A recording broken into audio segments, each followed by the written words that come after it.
మీ business ఏదైనా మీ ఊర్లో promotion చేయాలంటే అది సుమన్ టీవీతోనే సాధ్యం. ఇప్పుడే సంప్రదించండి.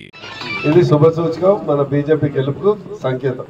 ఉదయం పోచంపల్లిలో 8 గంటలకు జాయినింగ్, దాదాపు ఒక గ్రామమే జాయినింగ్. దాని తర్వాత అబ్దుల్లాపూర్ మెట్ మన పెద్దంబర్పేట మున్సిపాలిటీలో అక్కడ జాయినింగ్స్. దాని తర్వాత తోర్క ఎంజార్లో జాయినింగ్స్.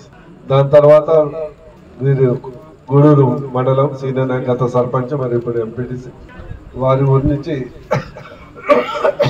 సర్పంచులు, మాజీ సర్పంచులు, దాదాపు టీఆర్ఎస్ పార్టీ.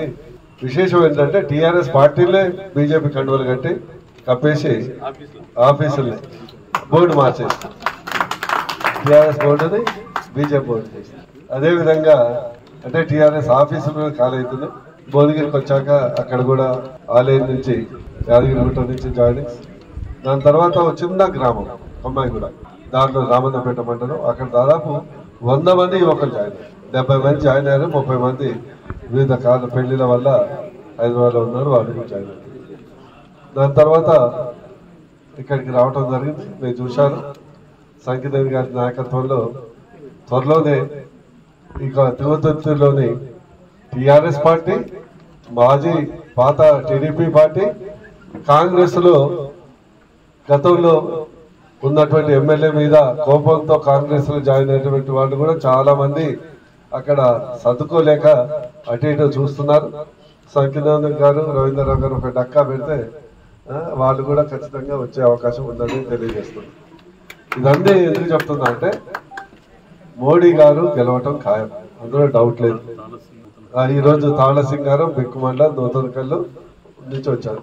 400 సీట్లలో భువనగిరి 2వ సీటు, మొదటి సీటు మోడీ గారి, వారణాసి కానీ ఇప్పుడు గతంలో అలహాబాద్ ఏ, ఇప్పుడు బి భువనగిరి. మోడీ గారికి బహుమతిగా 2వ సీటుగా మనం ఇవ్వబోతున్నామని. మోడీ గారితో పాటు దేశం, ధర్మం, డెవలప్మెంట్. నేను ఎప్పుడూ చెప్తుంటాను, Modi is equal to 3D. Modi is equal to 3D, దేశం, ధర్మం, డెవలప్మెంట్. ఇక మీకు ఎక్కువ చెప్పాల్సిన అవసరం లేదు. అదేవిధంగా బూరా నర్సయ్య గౌడ్ కూడా ఒక క్లాస్ 1 డిస్టింక్షన్ స్టూడెంటే పాలిటిక్స్లో కూడా. ఒకసారి ఎంపీ, 9,000 కోట్ల నిధులు, నవరత్నాలు, ఎయిమ్స్. ఈరోజు ఎగ్జాంపుల్ ఏంటంటే మన తెలంగాణలో అతిపెద్ద కార్పొరేట్ హాస్పిటల్ అపోలో హాస్పిటల్ 20 ఎకరాల్లో ఉంది. మన ఎయిమ్స్ భువనగిరి పార్లమెంట్ ఎయిమ్స్ 220 ఎకరాల్లో ఉంది. అక్కడ 10 లక్షలకు ఒక ఆపరేషన్ అయితే ఇక్కడ 10 రూపాయల నుంచి 10,000 అయితే.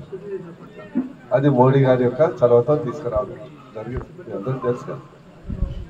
కేంద్రీయ విద్యాలయ, పాస్పోర్ట్ కేంద్ర, MMTS, మన తుంగతుర్తికి జాతీయ రహదారి. ఈరోజు నిజంగా తుంగతుర్తి ప్రజల కృతజ్ఞత ఉంటే 2 వ్యక్తుల కృతజ్ఞత ఉండాలి. మొదటగా సంకీదేవి గారు, వారు హయాంలోనే రోడ్లు పడ్డాయి. తర్వాత నో రోడ్స్, ఓన్లీ గుంతలు.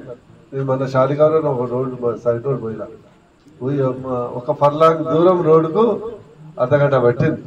నాకు ఇంకా చిన్నప్పుడు గుర్తుంది. నేను మా కోడూరు, మీ అందరికి తెలుసు కదా, మా కోడూరు మా బంధువులు ఉంటారు. నేను అక్కడ బస్టాండ్ దగ్గర దిగి తిమ్మాపూర్ దగ్గర నడుచుకుంటూ పోయాను. బూర నర్సయ్య గౌడ్ వచ్చినాకనే తుంగతుర్తి ముఖ చిత్రం మారింది. సూర్యాపేట టు జనగామ రోడ్డు కానీ, నకరకల్ టు తానంచెల్ల రోడ్డు కానీ, లేదా కొత్తగా వచ్చే గౌరెల్లి నుంచి భద్రాచలం, యాదాద్రి భద్రాచలం రోడ్డు కానీ, ఈ 3 వచ్చిన తర్వాతనే తుంగతుర్తి యొక్క ముఖ చిత్రం మారిందని చెప్పడంలో ఎలాంటి సందేహం లేదు. నిజంగా ప్రజలకు కృతజ్ఞత ఉంటే మోడీ గారికి, ఇక్కడ బూర నర్సయ్య గౌడ్ ఉన్నారు, ఇక్కడ సంకీదేవి వెంకటేశ్వరరావు గారు ఉన్నారు. వారు ముక్కుసూటి మనిషి. వారు ప్రతి ఒక్కరు చెప్తారు, సంకీదేవి గారు ఉన్నప్పుడు వేసింది సార్ రోడ్డు, ఎవరు లేదు తర్వాత. కానీ మీరు చాలా గ్రేట్ కదా, రోడ్లు వేసింది కాబట్టి ఓడగొట్టారు. బూర నర్సయ్య గౌడ్ అన్ని డెవలప్ చేసింది కాబట్టి ఓడగొట్టారు. అందుకని దయచేసి ఇలాంటి తప్పు చేయకుండా ఇప్పుడు ప్రజలు మన వైపు ఉన్నారు. దయచేసి మనం ఓట్లు వేయించుకోవటం మన బాధ్యత. కొత్తగా వచ్చిన వాళ్ళు, పాత వాళ్ళు అందరూ కలిపి పనిచేయండి. రోజుకు 2 గంటలు టైం. ఎండాకాలం ఎంత ఉందో తెలుసు. నీదైతే కాకిలాగా అయిపోయింది చూడండి.